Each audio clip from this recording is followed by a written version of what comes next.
Thank you for joining us for MEREDA's 2025 Construction Outlook panel. My name is Ben Brennan. I'm a senior sales executive and project manager for Kone Elevators and Escalators. I also sit on the board of directors here for MEREDA, and I chair the local issues committee.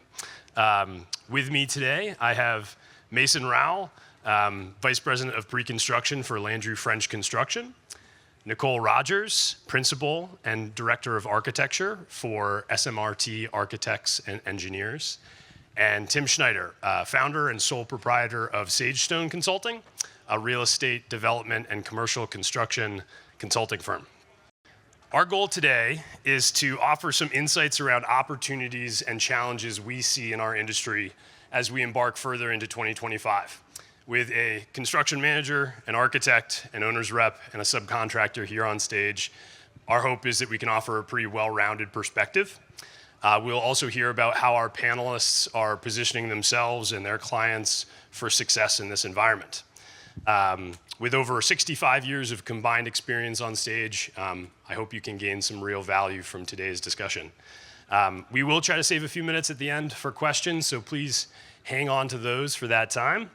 There is no shortage of topics to discuss today in today's ever-changing world, and I think our greatest challenge is going to be trying to fit everything into the 50-minute panel. So without further ado, Nicole, my first question is for you. Yes. What economic indicators do you look at to maybe guide or maybe change your approach as you look out into 2025? Sure. Well, we look at a lot of different metrics, but one specific to our industry is the AIA's Architecture Billing Index. So this is the billing metrics from architecture firms across the country who are focused on non-residential construction. And this data is reported on a national level and also regional.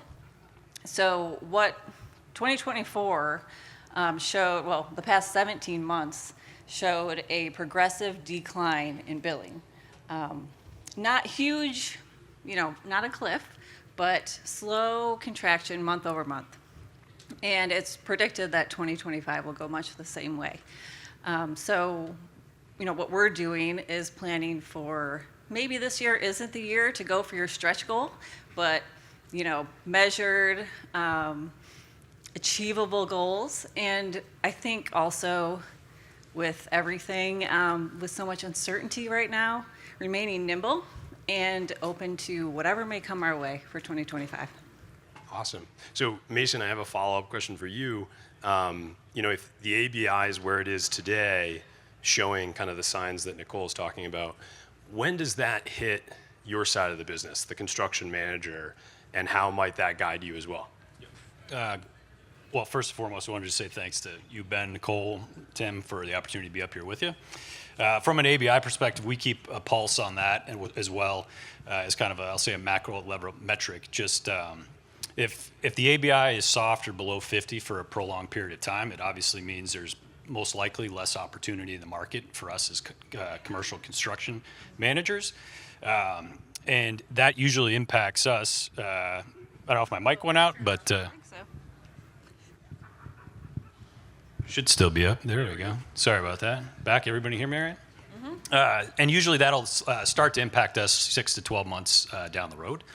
That said, it's a regional level metric, so it's important for us, as we all do day in and day out, just to stay close to our design partners, our developer partners, owner partners, to confirm, the validity of that metric and number, and really have a good pulse of what's out there in the marketplace locally. That said, as we sit here today, 2025 for us looks to still be we still have a strong pipeline, still have strong backlog, and still feel there's a lot of opportunity in the market in 25. Awesome, thank you. So one follow-up question on that, the ABI is, painting a picture maybe on a sort of a high level, but what you're seeing today in this market with the high cost of construction, high cost of debt, what projects are you seeing move forward versus maybe other types of projects that are stalling? Yeah, it's certainly been a challenge over the last few years, given the tight labor market, high cost construction, high cost of debt, et cetera.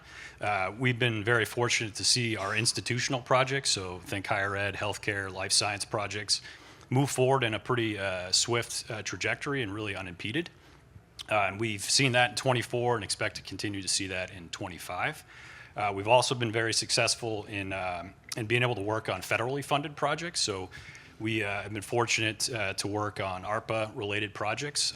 ARPA is the American Reinvestment Act of 2019. Those projects essentially had to be through development and into construction at the end of 24, at least the funds committed. So we're fortunate in that work is now transitioning into construction in 25.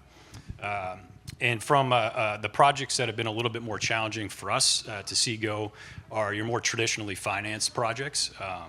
None of those have gone by the wayside by any means, but the development timeline and the runway, if you will, has certainly lengthened. That said, I mean, we're optimistic that if the economy remains strong and interest rates continue to go down, ideally in 25, that maybe those projects come to fruition quicker.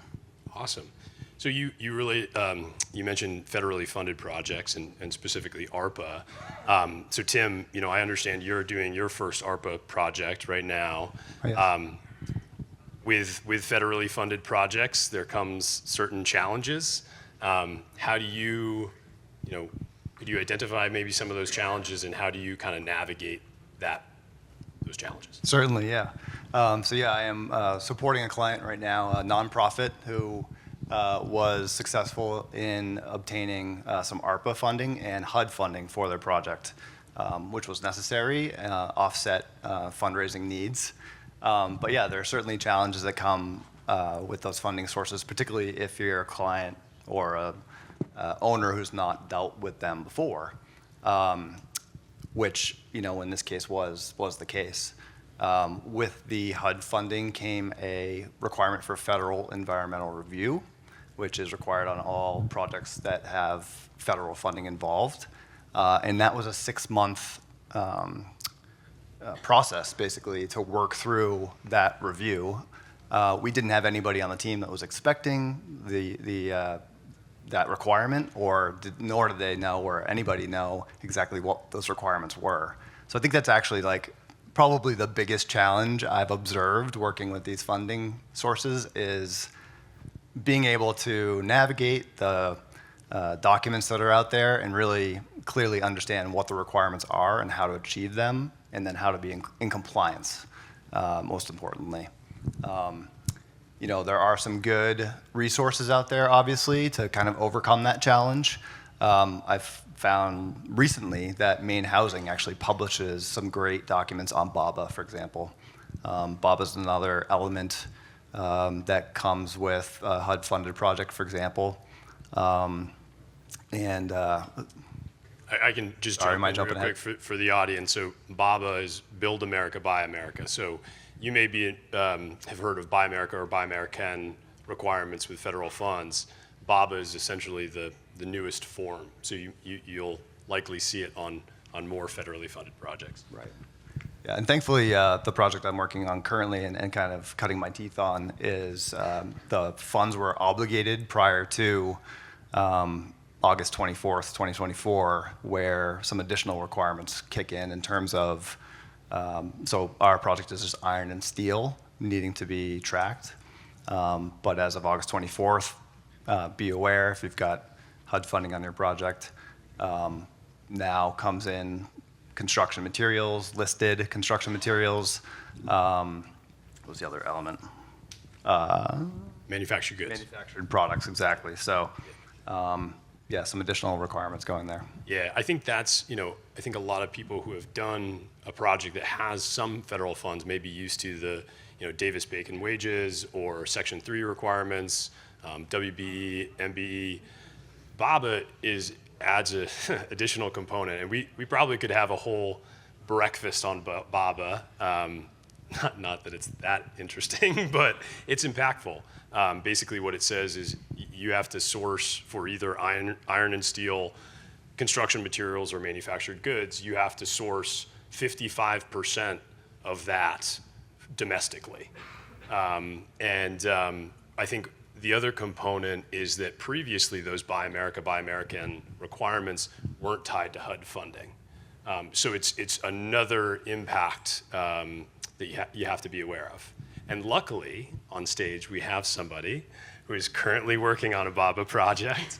So Nicole, if you could, tell us a little bit about your experience at University of Maine. Sure. We actually have two projects at UMaine right now that are BABA required. And it's been a very interesting learning opportunity for us. So I think first thing you should do when you have a federally funded project is determine if you have BABA requirements or not, because it's a significant impact, not only to the design, but the construction. And like Tim said, once you know you have BABA, dig in and learn about what that means.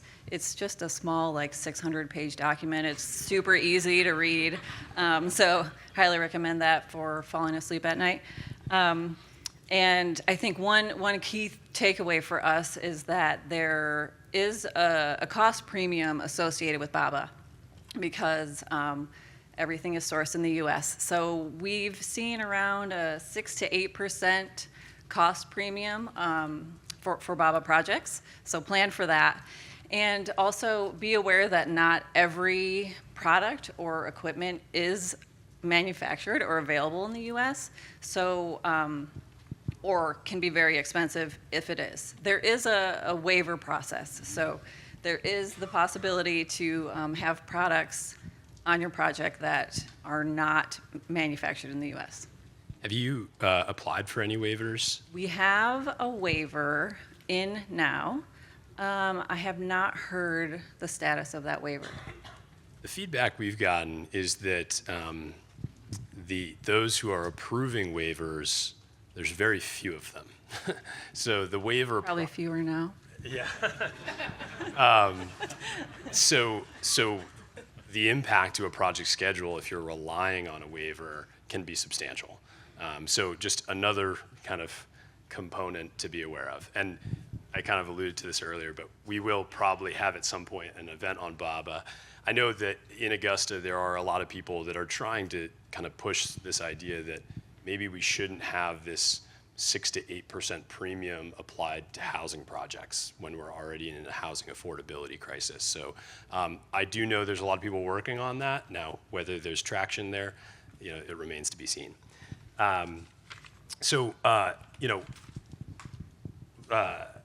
Over the last month, this is the fun one, we've heard and seen a lot about tariffs.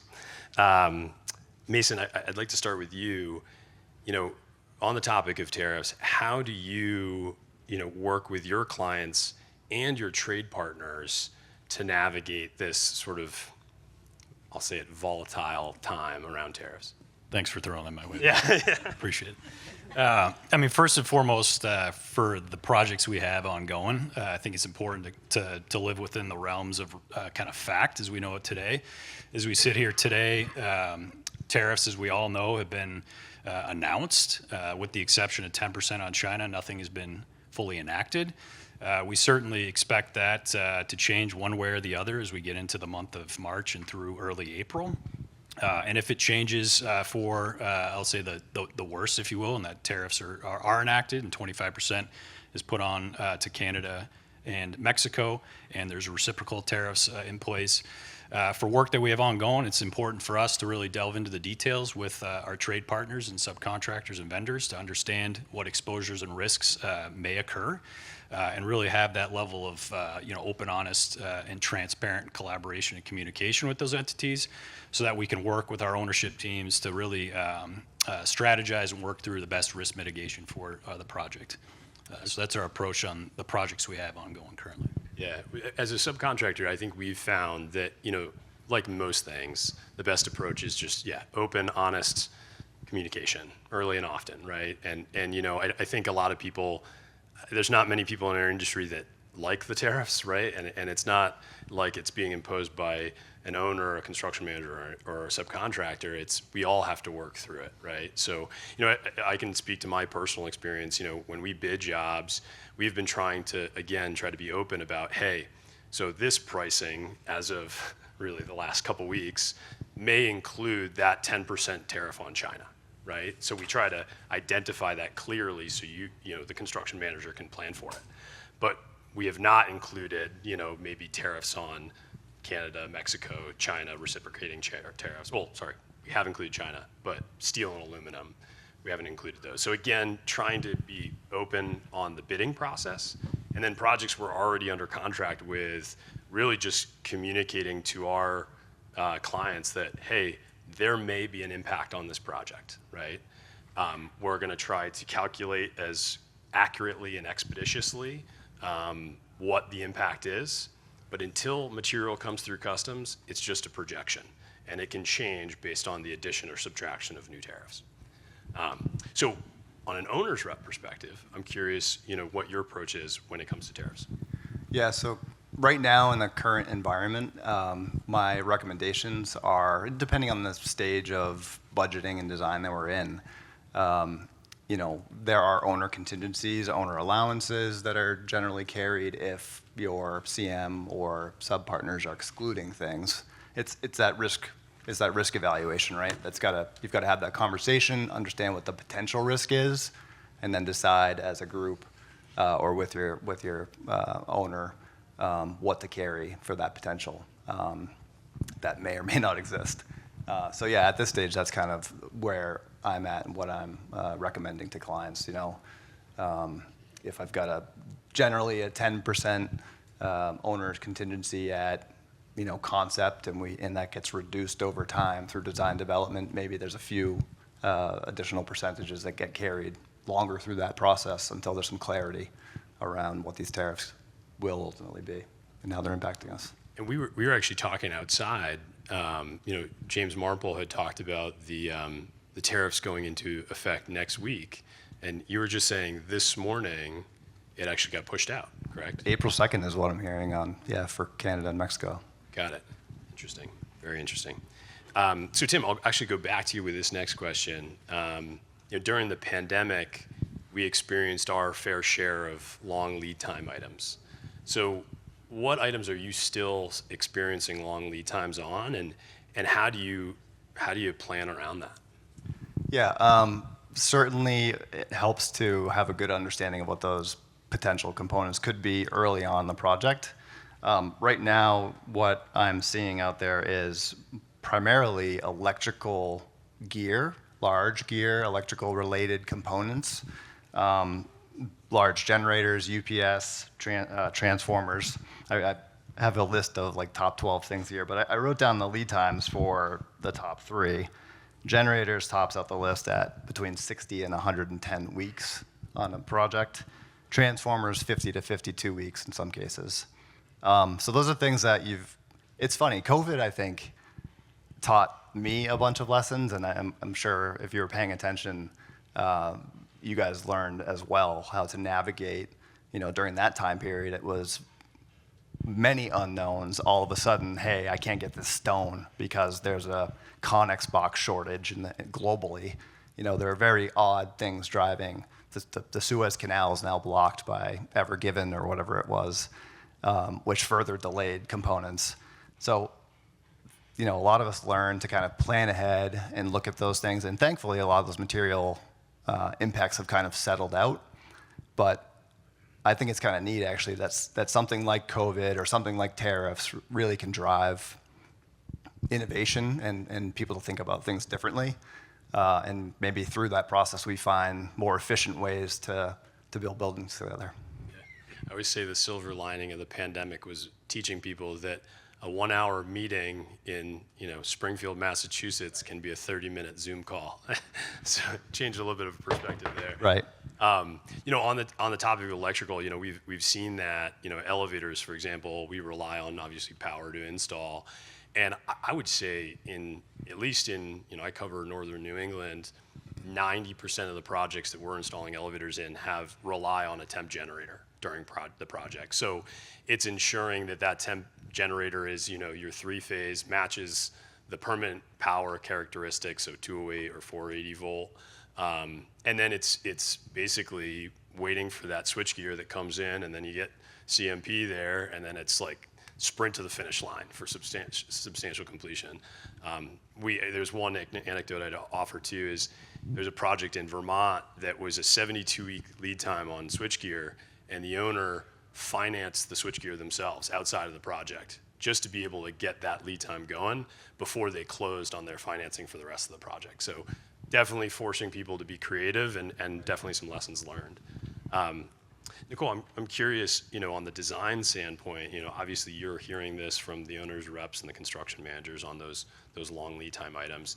Does it change your approach on the design side? Yes. We've been doing a lot more early release packages, specifically for site-related work, structural, electrical. So we've had projects where we're buying the generators now, we're buying the switchgear now, we're buying the steel now. So yeah, definitely more packages for us. And as the VP of pre-construction for Landry French, I assume that's consistent with what you're doing too. It is, yes. Yeah, I would say one benefit of COVID, as Tim mentioned, is that the identification of early release components, gear, packages, Nicole mentioned, has really become part and parcel for every project. And design firms and entities understand that that's going to be a request on the vast majority of projects that we're all working on.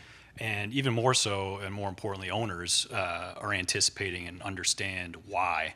And it comes down to risk mitigation from a schedule perspective. So, like I mentioned a second ago, it's become part and parcel and just kind of part of the routine from a pre-construction and design development perspective, for sure. Awesome. So shifting a little bit from material to labor, my next question again for you, Mason, is where are you seeing constraints in the labor market? And again, how do you plan around those constraints? Yeah, so we're still living in a labor-constrained world, and that's just due to the aging demographic within our society, and definitely within the state of Maine, as we're one of the oldest in the country. For us, it's important as we start to engage our subcontractor and trade partner vendors to just be able to clearly and concisely articulate kind of what our projects are, what the parameters of the projects that we're working on are, and more importantly, what the expectations from ourselves and from our project schedules are, so that they can kind of walk into a project eyes wide open and make an informed decision on whether or not they can successfully staff it and adequately execute it. On top of that, we all benefit day in and day out from technology and the efficiency that brings. Same from a construction perspective, fully utilizing construction technology to drive efficiency into how we're delivering work can help to overcome that labor constraint and shortage. And lastly, I would tip my hat to two trade industry partners, if you will, in the AGC and the ABC, who have really doubled down on their apprenticeship programs and put a lot of stock and effort into further developing those and expanding those. Very, very important for all of us as an industry, as they're out, actively helping recruit and train kind of that next generation of tradesperson, which will be a benefit for all of us. Yeah, I know ACE Mentor is maybe less in the trades, but ACE Mentoring is another organization that's really driving early education and getting people into the architectural, construction, and engineering fields, right? So, yeah. Cool. So I guess this is a question, for all of you, but I guess I'll start with you, Tim. What we've now talked about labor constraints, we've talked about material constraints. What other pinch points are you seeing in a project life cycle, that you now are keenly aware of and you may, you've learned from the hard way or the easy way? It's always the hard way. Yeah. Could you identify maybe some of those pinch points in the project life cycle and how you plan around those? Yeah, of course. A few that I wanted to point out today are I've seen kind of commonly over the last year and a half or so of being in the business of being, really the owner's advisor and consultant. And that is, and I'm actually surprised each time, because it seems kind of, not simple, but it seems very elementary, is really not a team not having a clear understanding and pathway for their planning, permitting, approvals process, and a schedule for that process as well, and making sure that they've got confidence in that plan, so that they can, effectively talk to their team members, like design team members and contractors, to ensure that they're aligning them properly well as well. So every municipality obviously is different. So, you really need that champion on your team, even if they're not the expert, or maybe it's a consultant or somebody, one of your design team members. But you really need that champion to help shepherd the project through and make sure that they're tracking those next steps and driving you through that next step and that next process. So yeah, I think ensuring that you've got that clear path to get to day one is critical, and a pinch point I've seen recently. Is there a specific? Sorry, can you hear me? Oh, there we go. Is there like a specific permit that maybe you flag or highlight on the piece of paper that, okay, that's the one that we know is going to be a pain point, and we gotta get it in early?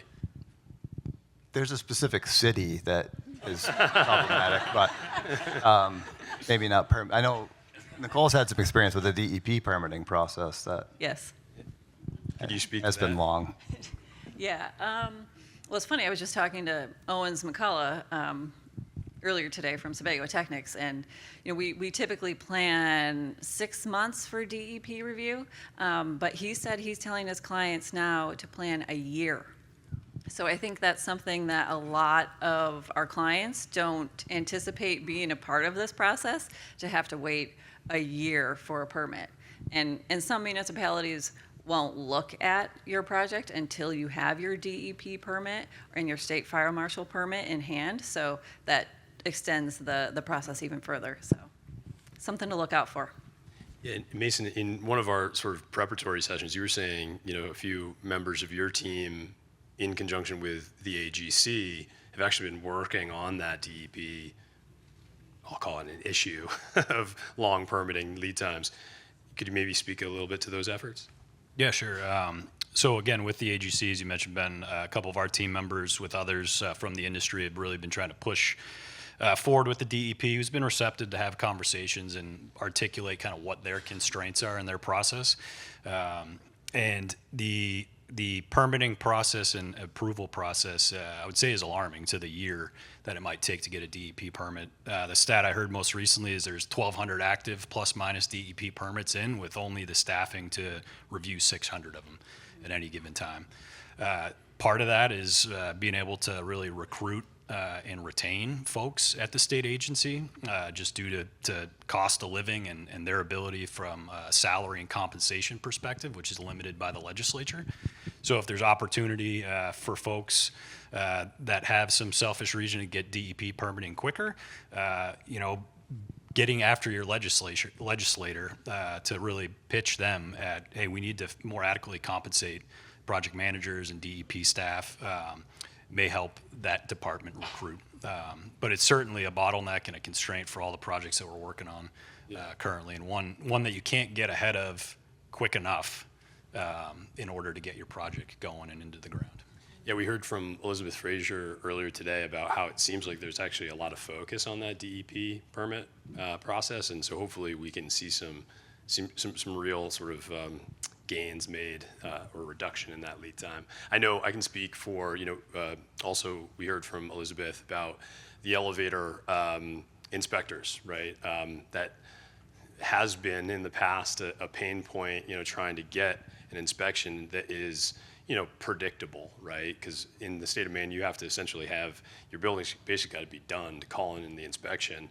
And at that point, you really need it in 1 to 2 weeks. And if you got a 6 or 8 week lead time, you can't get your C of O before that elevator is, inspected. So, the issue we have is, we get successfully, MEREDA got into the supplemental budget, additional inspectors to be hired to support that department.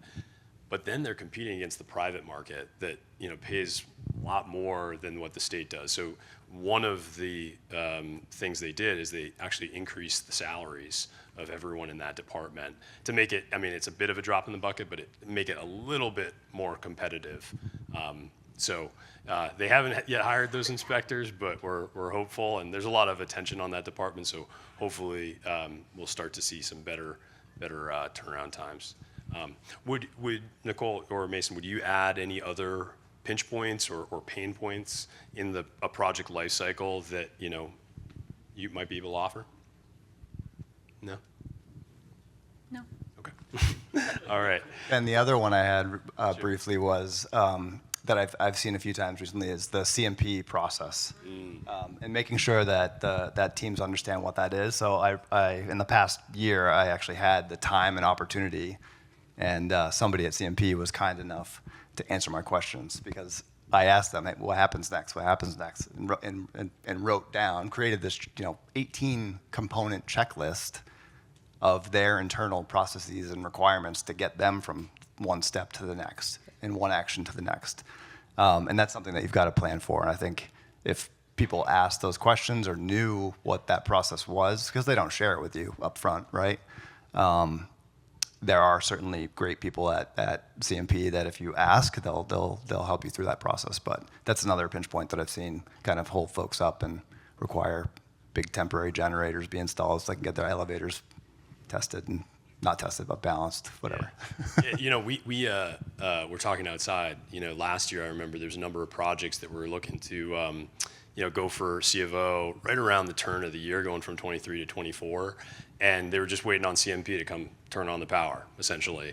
And then we had all those storms, if you remember from last Christmas. And then there's a shift of priority, right? It's shifting from getting commercial construction's permanent power to getting residents' power, right? Getting the state back online. So, we definitely saw some projects. I'm seeing some people in the room that had projects that their completion dates got pushed out, mainly because CMP had to shift as well. So, and obviously you can't do really much about that, but. Yeah, they're doing life-saving work, Oh, yeah. at that time, right? Totally. So in January, the state fire marshal sent out a memorandum, which I think all of us have been waiting for quite some time.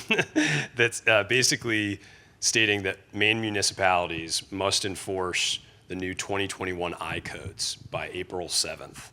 So Nicole, this question, I'm going to start with you. How are you planning for those changes, and what financial or design impacts do you see on projects? Yep. I think the most exciting changes in the code are around the energy efficiency requirements. So building envelope, higher R values will be required for mechanical, higher efficiency, energy recovery, electrical, we've got advanced metering, and then all roofs need to be PV ready. So you don't have to install PV on day one, but it needs to be ready for it someday, which I think is really exciting. But these things come with a cost. So what we've been doing to help our clients kind of offset these costs are taking advantage of the IRA tax credits. So IRA is the Inflation Reduction Act. Those tax credits are still available right now. I can't speak to the future of what will be going on with that program, but they're still there for now.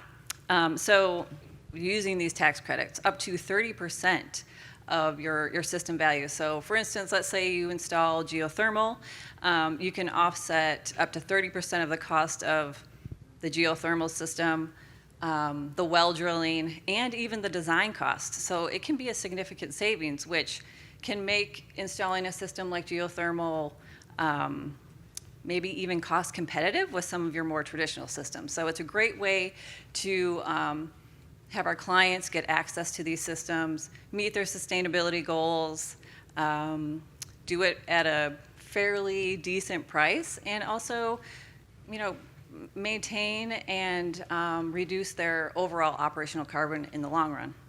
So I encourage everyone to write, call, email your Congress people and advocate to keep the IRA going, because it's a great way to help our clients achieve these goals. Awesome. And I alluded to this earlier, is that we've kind of been waiting for this change to happen for some time. So when did SMRT really start kind of planning for the new 2021 codes? Last year, we thought the change was going to happen last year, so we started designing to 2021 then, knowing that many of our projects would require it. So we've already been doing it, and I think we've talked about how the city of Portland already has the stretch codes. So if you're working in the city of Portland, you're already doing the same thing already. So Nice. Yeah, I'll speak to, there's a little overlap between the IBC 2021 and ASME A17.1, which is elevator code. Later this year, we're likely going to see the new elevator code adopted, and it comes with a substantial cost. Part of that is also required under IBC 2021. So as a subcontractor that's pricing jobs, really since I was first made aware of it back in, I think it was 2023, we knew it was coming, right? I personally have been adding like an ad alternate on our proposal saying, hey, we're pricing per IBC 2015 and 2013 elevator code, but here's the cost to accommodate those new codes, to help people plan for, maybe we're budgeting and we don't know when we're going to file our building permit. Elevator code is driven from when you file your elevator permit. So you have to get through the submittal process, generate final drawings, and then you can submit on the elevator permit. So we've been trying to help our clients kind of plan for that. Mason, I guess maybe for you, could you speak a little bit to how you guys have kind of taken a look at those 2021 codes? Have you guys kind of done anything differently as you approach that? Yeah, I think first and foremost, it's ensuring that the projects you're working on actually, that I guess will be permitted and start post-April, Yes. are being designed to the right code, which is, with the, I'd say kudos to SMRT for adopting that early on. There's still to this day, maybe not now, but a couple months back, where it's like, hey, we're no longer looking at 2015 codes. We should be, because we're clearly starting post-April. So that's, I would say, first and foremost. And then having just a clear understanding if an estimate's been developed and a project, costing model's been developed prior to, just being able to identify, as Nicole mentioned, what those changes are and be able to add, appropriate holds or contingency values, as that certainly is going to come to fruition in the costing as you get further along down the line. Interesting. And here's a question I did not ask you in preparation, so if you don't have the answer, I'm not going to hold it against you.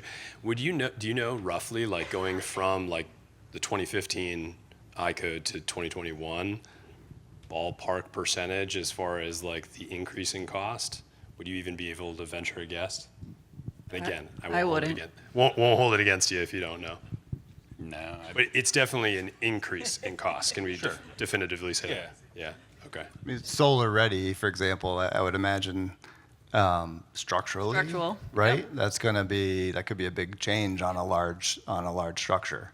I had a trick question. I don't know if I'm allowed to ask questions. Yeah, That we absolutely. haven't talked about, but Yeah, sure. do we know if this is going to affect renovation projects as well? Like if I'm gutting a 20,000 square foot building, for example, am I going to have to upgrade the roof's building envelope to meet the new code?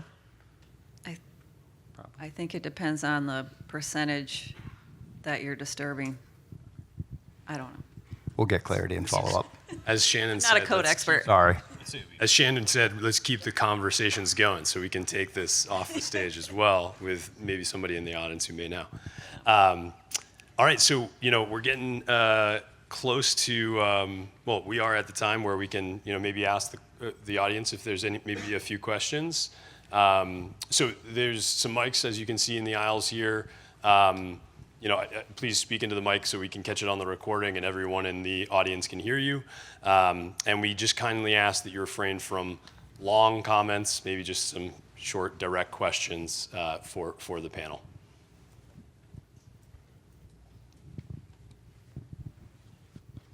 Any Where's questions? Tonello? He said he was gonna give me.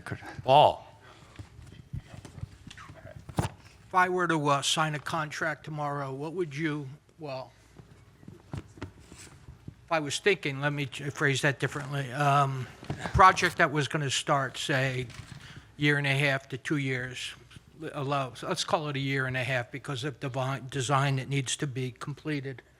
What would you suggest for, what are you suggesting to your clients for escalation, number one, and as a percentage for tariffs that they put into their performers? I can take a stab on our end. We're just a small piece, obviously, of the project. Price escalation used to be really predictable. Most of the elevator companies out there are union, and that collective bargaining agreement identifies those wage rates years in advance. So we can plan for that cost over time. They get something like, I can't remember exactly what the value is off the top of my head, but it's a, I don't know, call it $5 or $6 a guy per year increase.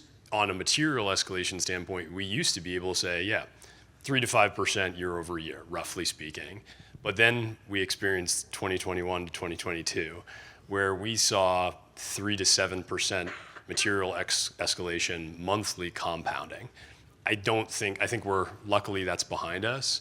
And so I think I tend to see from an elevator standpoint, I would probably err on the side of caution depending on the stage of the plans, maybe something like a 5% escalation year over year if I'm giving a budget price today for a project that's not going to be priced for maybe 2 years or bought out for 2 years.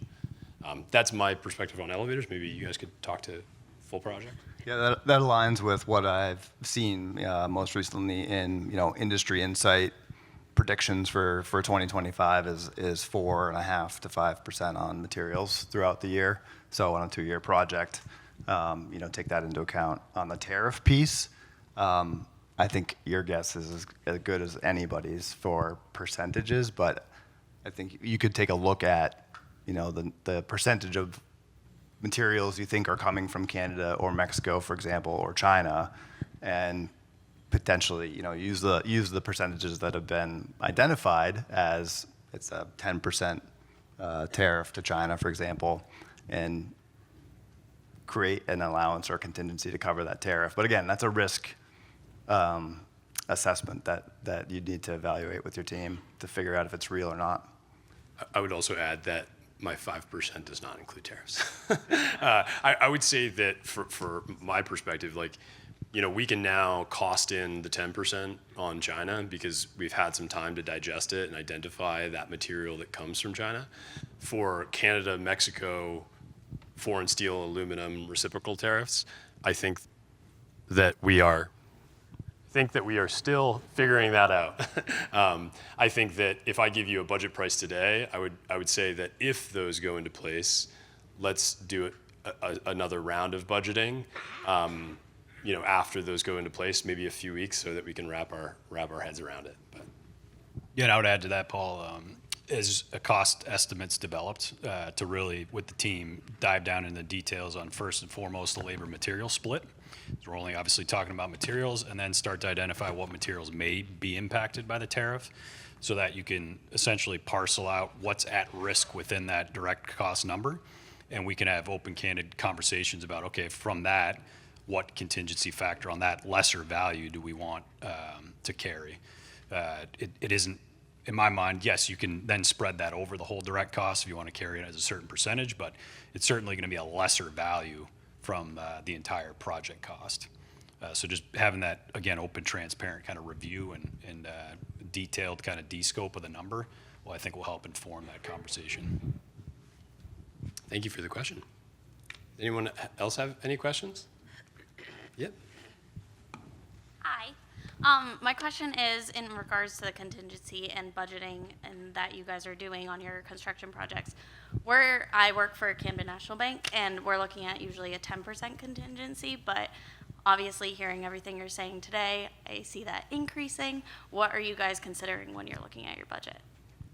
So you're talking about a 10% contingency for the owner to carry into a construction agreement, project, right, for the yeah. project? Yeah. And so, yeah, no, I don't know that I would increase that at this point. I think it depends on, I think, hopefully you would be able to get some clarity on the tariffs would be the big piece right now, right? I don't want to recommend to the industry that we should make sure the banks are ensuring the clients have more contingency carried at that point right now. But so yeah, I think it'd be tough to to make a recommendation to you other than your kind of standard at this point. Okay. I wonder if you could also maybe have a separate bucket for tariffs, a second contingency. But again, Yeah, I mean, quite it's hard often to- you've got escalation allowance if there's a risk there, depending on what's going on, right? So escalation, tariff, kind of similar things. Yeah. Okay. Thank you for the question. Anyone else? Yeah, go for it. Yeah, I'll pick up from where this gentleman asked a question. So let's say I decide to do a project today. There's realistically probably 2 years of permitting and design involved. So that's 5% times 2 years. So it'll cost 10% more by the time I sign a construction contract. I'm also building in a 10% buffer into there.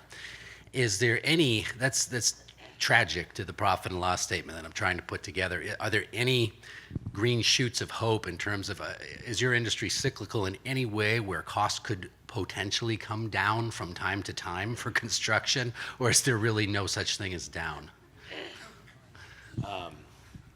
I haven't seen it in my 18 years in the business, but I was going to say there's 2008 and 9, but you know, outside of a little sarcasm aside, outside of something astronomical and changing kind of the economy as we know it, yeah, no, I haven't seen any drastic pullback in construction pricing. I mean, you will get some ebbs and flows from competition, right, over time, but generally speaking, you don't see long-term, we haven't seen a dip in that pricing. So the best time to build a building was 15 years ago. I think it's interesting because I think a lot of projects, people were like, oh, last year at least I heard some projects were put on hold because they wanted to see what happened, right? Wanted to see, what happened with the election. Our interest rate's going to come down. And I think a lot of those people that I'm talking to now are kicking themselves that they didn't start it last year. So yeah, I think it's a little bit, if I can be so bold, it's like the best time to build a project was yesterday. Thanks. whether it's tariffs or material escalation or things that are outside of your control, those always exist on a project, right? I think it's just the variability comes in when you've really locked down that risk and locked down those costs. Then you figure out what you have to do to make the thing go forward. And again, I think that's something that kind of drives adaptability or speaks to being adaptable and being flexible. I'd also say at the end, I believe at the end of this legislative session, at least it's my understanding that I think it's GOPIF is going to be looking at these new codes and really understanding, is there anything that's unnecessary, which is a bit of a loaded task, right? But look at these codes as like, are we substantially adding costs? Like I use the example of, obviously I know a lot of architects that, single family homes needing sprinklers, right? In the state of Maine. Like there's a lot of people think that that's silly, right? Especially when you're on a well system and all that type of stuff. So, I think that they're going to be looking at the codes, or I know that they will be this upcoming fall of 2025, to maybe identify those. So if you have a project that you're like, man, like this just makes no sense. I can tell you I have one. I won't say it now, but I'll be letting them know, like, hey, this is maybe something that maybe we can get rid of here in the state of Maine to try to keep the costs down. So that's what I would add. All right, big round of applause for our panel. Thank you guys.